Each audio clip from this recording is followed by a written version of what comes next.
during the time of Shakespeare, drama has reached the peak of its excellence. But by the end of the Shakespearean era, drama in England began to show signs of decline in morals, plot construction, characterization, and technique. And so, during the time of Shakespeare, we know that Shakespeare was a master dramatist, and drama flourished during this period. But by the end of the Shakespearean era, drama in England began to show signs of decline in morals, plot construction, characterization, and technique.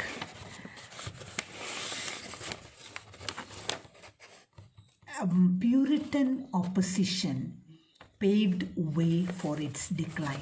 By the end of the Shakespearean era, during the time of Shakespeare, drama flourished, but towards the end of the Shakespearean era, drama in England began to show signs of decline in morals, plot construction, characterization, and technique. There was a decline in drama. It was mainly because of the Puritan opposition.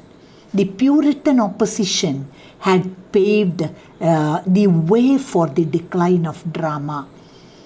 And then Stephen Guzzin, Philip Stubbs, William Prynne, these Puritans attacked all types of literary activities, which finally ended up with the closing of theatres in England in 1642.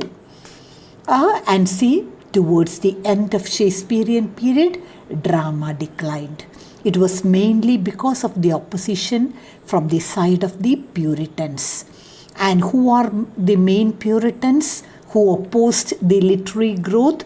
Stephen Guzzin, Philip Stubbs, William Prynne.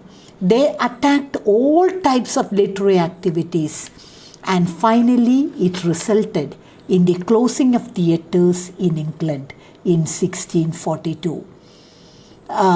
And so theatres were closed in the year 1642. After years of strict protectorship under Oliver Cromwell, monarchy was restored in England in 1660. And hereafter, there is a positive growth only with the coming back of monarchy in 1660 in England. And great changes occurred in the social life of England. And see, with the re-establishment of monarchy, with the restoration of monarchy in England in 1660, great changes occurred in the social life of England. At the late 17th century, the late 17th century witnessed the growth of Restoration drama. And so you have the Restoration drama towards the end of the 19th century. After the excessive restraints of Puritanism that imposed repressive laws in the name of religion and morality. And so towards the end of the 17th century, you have the Restoration drama. Actually, dramas were restored. Earlier, because of puritanical influence, drama had declined. But now the theatres were opened, and an atmosphere of gaiety and cheerfulness was restored. See the difference? When monarchy was restored, great changes happened in the social life of England. Earlier, the theatres were closed in the year 1642 because of the opposition from the Puritans. But now, after the restoration of monarchy, and then towards the end of the 17th century, you will see again a revival in theatre. You have the restoration comedies. Theatres were opened and the atmosphere of gaiety and cheerfulness was restored. And then you have the comedy of manners. Dramas of the Restoration period, mainly comedies, were modelled on the realistic comedies of Ben Jonson and were known as comedy of manners, as they truthfully reflected the manners, ways, love intrigues and foppery of the aristocratic elite classes of the society. And so, see the growth towards the end of the 17th century. Again, there is a restoration in the growth of drama, and during the restoration period, comedy of manners, they were the dramas of the restoration period. Dramas of the restoration period, they are called comedy of manners. See, you should not confuse what is comedy of manners. The dramas of the restoration period, they were mainly comedies. Comedy of manners were the dramas of the restoration period, mainly comedies. They were modelled on the realistic comedies of Ben Jonson, and so they were called the comedy of manners. Understood why they were called the comedy of manners?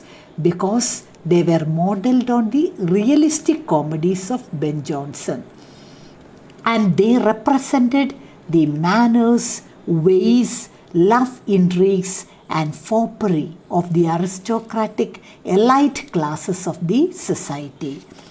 And then you have the examples. George Etheridge, see, She Would If She Could. William Congreve, The Way of the World. Then William Wycherley's The Country Wife. They reflect the social realities of the age. And so now I hope you have understood the comedy of manners. Comedy of manners, they are the comedies of the restoration period. Then why are they called the comedy of manners? Because they truthfully represented the manners, ways, the love intrigues and foppery of the aristocratic and the elite classes of the society. Examples: George Etheridge and the play She Would If She Could. Then William Congreve's The Way of the World. William Wycherley's The Country Wife.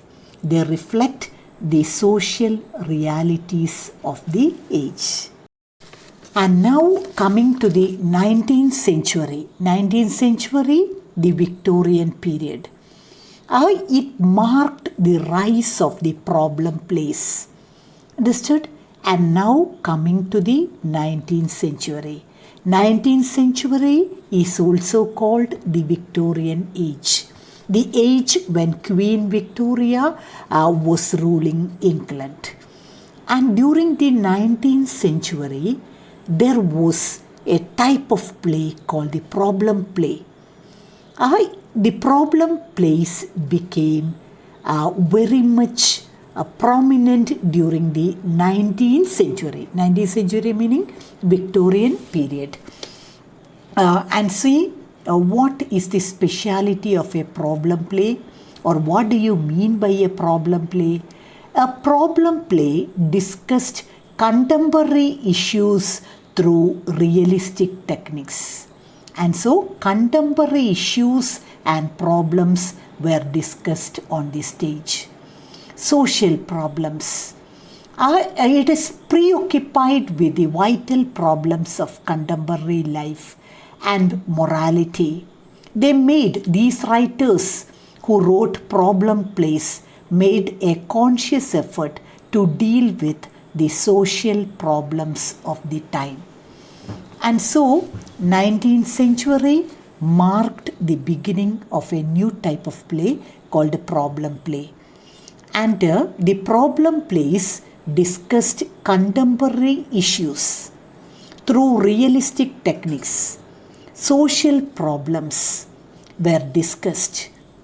And the problem plays are preoccupied with the vital problems of contemporary life and morality, and they made a conscious effort to deal with the social problems of the time. And see, the problem plays discussed the social problems of the period, the contemporary social problems. And you have two great writers, Henry Ibsen and Emile Zola. You will see the works of Henry Ibsen and Emile Zola. They introduced the spirit of realism and naturalism in drama. And see, naturalism, what is naturalism? It describes a type of literature that attempts to apply scientific principles of objectivity and detachment to its study of human beings. And see, problem plays discussed the contemporary social problems. The important writers that you have to remember are Henry Ibsen, the Norwegian writer, and Emile Zola. And what did they do? They introduced the spirit of realism and naturalism in drama. You know what is naturalism? It is against romanticism. It is against subjectivity. That is, you are making a detached, objective view of things. The writer, what will be the attitude of the writer? The writer will be keeping a detached attitude. In a very objective way, he will be evaluating the problems of the period. Is it clear?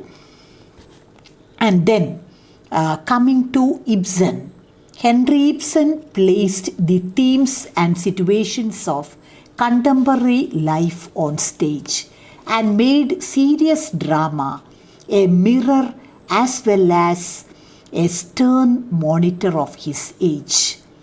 And see, Henry Ibsen, he placed the themes and situations of contemporary life on stage and made serious drama a mirror as well as a stern monitor of his age.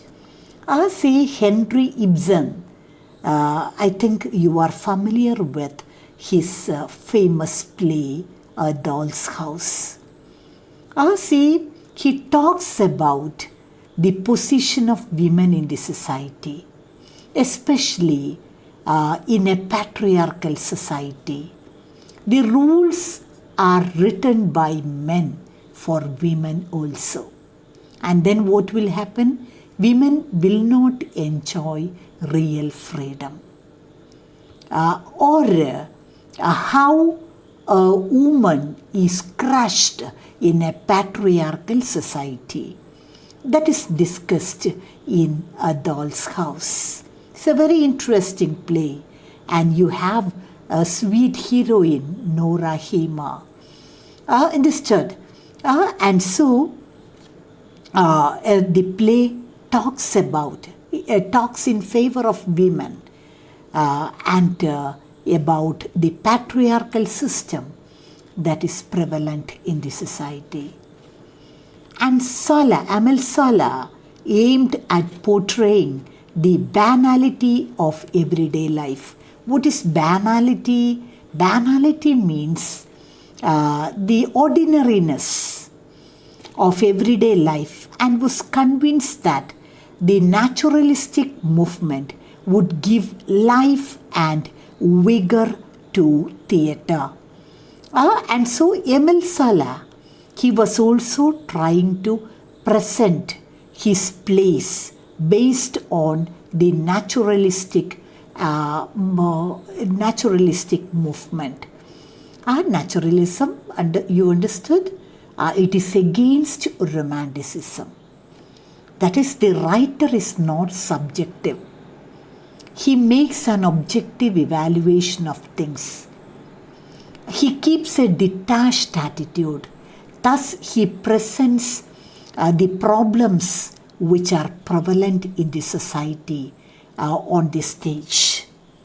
And so I hope that you have noted the prominence of the two great writers, Henry Ibsen and Emile Zola.